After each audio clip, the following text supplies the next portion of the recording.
So this is your second part of fundamental right tricks. ठीक है, हमने last class में जो पढ़ा था वो क्या पढ़ा था कि फंडामेंटल राइट्स हमारे क्या क्या होते हैं और उनकी एक ट्रिक देखी थी हमने। वो ट्रिक से कुछ एक फंडामेंटल राइट भी समझे थे जिसमें हमने फंडामेंटल राइट 18 तक मतलब कंप्लीट कर लिए थे। तो 18 के बाद आज हम इस सेकेंड पार्ट में जो अपना फंडामेंटल राइट 19 स्टार्ट करने जा रहे हैं। और 19 क्या है कि अगर हम बात करें 19 फंडामेंटल राइट की, जो 19 नंबर का आर्टिकल नंबर 19, तो आर्टिकल नंबर 19 क्या है कि 1947 सभी को पता है कि 1947 था डे ऑफ फ्रीडम, हमारी आज़ादी का दिन था। तो इस दिन हमें अगर आज़ादी मिली थी तो इस 1947 का सिर्फ 19 ले लो और वही आर्टिकल नंबर 19 जो है राइट टू फ्रीडम बताता है। तो जैसे 1947 का डे ऑफ फ्रीडम था उसी तरीके से 1947 का 19 आर्टिकल आपका राइट टू फ्रीडम बताता है। ठीक है, आई थिंक 19 नंबर का आर्टिकल आपको क्लियर हो गया होगा, राइट टू फ्रीडम। अब अगर हम सेकेंड आर्टिकल की बात करें जो कि 20 आता है, तो आर्टिकल नंबर 20 से हमें याद आता है 2020 क्रिकेट मैच। तो जो 2020 क्रिकेट मैच होते हैं इसमें अगर कोई भी क्रिकेट प्लेयर आउट हो जाता है तो उसको दोबारा चांस नहीं मिलता, बैटिंग का नहीं मिलता ना। इसी तरीके से यहाँ पर ये दोबारा से आपको ये चीज याद हो जानी चाहिए कि आप एक ही क्राइम की 2 बार सजाएं नहीं ले सकते। एक ही क्राइम की 2 बार सजाएं नहीं ले सकते। ये कहता है कि article 20 protection against the conviction for offence. ठीक है, कि आपको एक ही गुनाह की बार बार सजा नहीं मिलेगी। ये आर्टिकल 20 है। आर्टिकल 20 क्लियर हो गया नॉर्मल लैंग्वेज में कि एक ही गुनाह की बार बार सजा नहीं मिलेगी। एक बार गुनाह किया तो उसकी एक बार सजा मिल जाएगी, उसके बाद उसे दोबारा नहीं होगा। फॉर एग्जांपल अगर किसी को उठा के जेल में डाल दिया क्योंकि उसने किसी का मर्डर किया था, उसने अपनी सजा पूरी कर ली, सजा पूरी करने के बाद वो घर आ गया, अब उसको दोबारा उसी सजा के लिए उठा के जेल में नहीं डाला जाएगा। ठीक है, कहने का मतलब कि या तो उसने दोबारा मर्डर किया तो वो दोबारा जेल में जाएगा। अब वो एक बार अगर जेल काट के आया तो दोबारा मर्डर क्यों करेगा?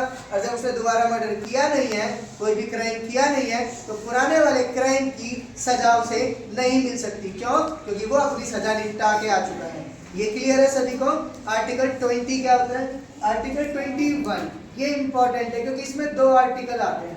आर्टिकल 21, तो देखो जब भी कोई एक लड़का जो होता है या कोई भी लड़की होती है वो 21 की एज में अपनी ग्रेजुएशन कंप्लीट कर लेते हैं। ऑलमोस्ट 21 की एज में ग्रेजुएशन कंप्लीट हो जाती है।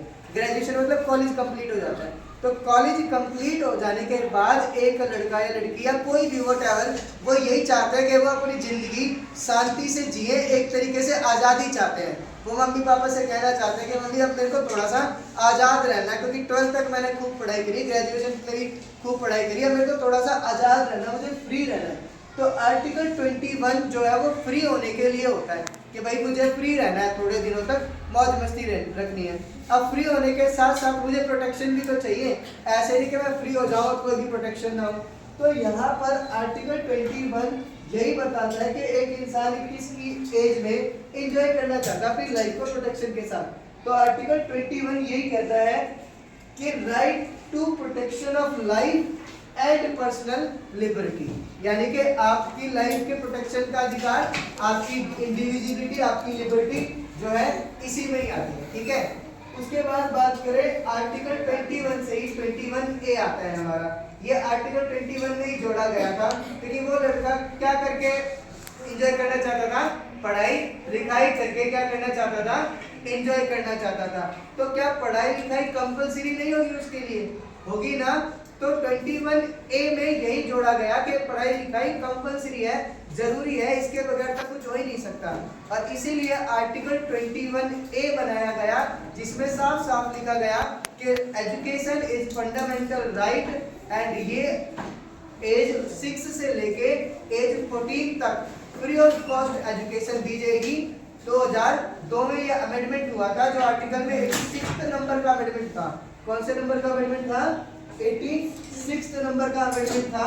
86 नंबर का अमेंडमेंट था 2002 में। और इसने कहा कि 6 से लेके 8 साल तक के एज के जितने भी बच्चे होते हैं सभी को फ्री में एजुकेशन दी जाएगी और सरकारी स्कूलों में फ्री में एजुकेशन दी भी जाती है। ये एक फंडामेंटल राइट है, ये सेंटर्ड पॉलिसी है सेंट्रल गवर्नमेंट की, जो हर एक स्टेट में इक्वली एप्लीकेबल है।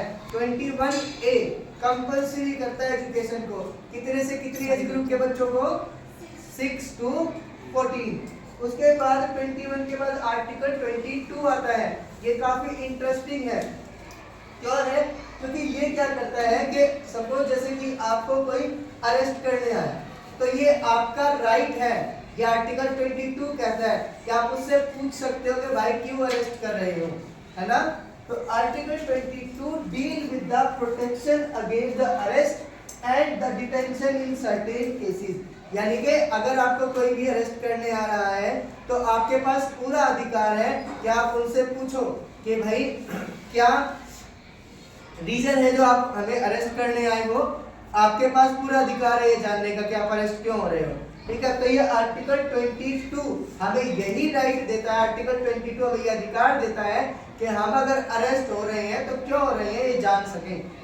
आर्टिकल 23 ये क्या कहता है, ये आर्टिकल 23 ये कहता है provision of human trafficking and force labour, यानी कि हम जो है इंसानों को खरीद और बेच नहीं सकते। पुराने जमाने में क्या होता था कि स्लेव सिस्टम चलता था, स्लेवरी सिस्टम चलता था, जिनमें लोगों को खरीदना और बेचने का काम होता था। उनकी बोलियां लगती थी, उनकी ऑक्शन होती थी और लोगों को खरीदा और बेचा जाता था, चाहे वो मैन हो चाहे वेमेन हो। लेकिन आदमियों औरतों को खरीदना और बेचना टोटल इलीगल है, ये आर्टिकल 23 में लिखा हुआ है। और साथ ही साथ हम किसी से भी जबरदस्ती लेबर नहीं करवा सकते हैं कि भाई पकड़ के किसी को भी जबरदस्ती लेबर करवाएं कि भाई नहीं तुझे काम करना ही है, हम तेरे को इतना ही पैसा देंगे।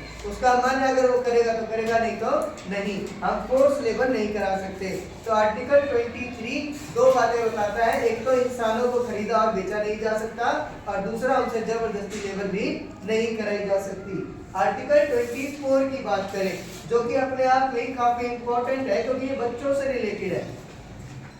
जो दुकानों पे हमें चाइल्ड लेबर दिखते हैं, छोटू चायला, छोटू मठीला, छोटू लड्डूला, तो ये जो छोटू होते हैं, छोटू मतलब ये चाइल्ड होते हैं, छोटे छोटे बच्चे होते हैं। तो ये चाइल्ड लेबर को बैन करने की बात करता है, चाइल्ड लेबर को प्रोहिबिट करने की बात करता है article 24। Provision of the child labour, ये कैसे याद रखेंगे, तो 2 और 4 साल के बच्चे छोटे ही होते हैं। 24 2 और 4 इनको जोड़ोगे तो 6 साल का बच्चा भी छोटा ही होता है और 2 4 का 6 हो गया और इनका डबल 12 करोगे तो भी वो बच्चा ही होता है। तो आगे पीछे ऊपर नीचे 2 और 4 का कुछ भी कर लो। कहने का मतलब यही है कि article 24 provision on the child labour, हम किसी भी बच्चे के साथ मतलब किसी भी बच्चे से चाइल्ड लेबर नहीं करवा सकते और ये जो है हमारा टोटली बैन है। आर्टिकल 25 आज की क्लास का सबसे लास्ट आर्टिकल है जो कहता है कि फ्रीडम ऑफ रिलीजन। फिलहाल यहाँ 24 तक हमारे एक सेक्शन के सारे आर्टिकल खत्म हो जाते हैं। 25 का आर्टिकल जो कहता है, आर्टिकल 25 वो क्या कहता है कि फ्रीडम ऑफ रिलीजन, यानी कि हमें धार्मिक स्वतंत्रता है, हम किसी भी धर्म को अपना सकते हैं, किसी भी धर्म के को अडॉप्ट कर सकते हैं और उसके हिसाब से अपना काम कर सकते हैं। हम किसी भी धर्म को अपनाने की पूरी स्वतंत्रता रखते हैं, ये आर्टिकल 25 कहता है। तो हमने आर्टिकल 14 से लेके आर्टिकल 18 तक एक लेक्चर में कंप्लीट किया था और दूसरे लेक्चर में हमने आर्टिकल 19 से लेके आर्टिकल 25 तक कंप्लीट किया है। ये आर्टिकल इसी तरीके से कंटिन्यू तुम्हारे आते रहेंगे, बस तुम इन्हें अच्छे से लर्न करते रहो।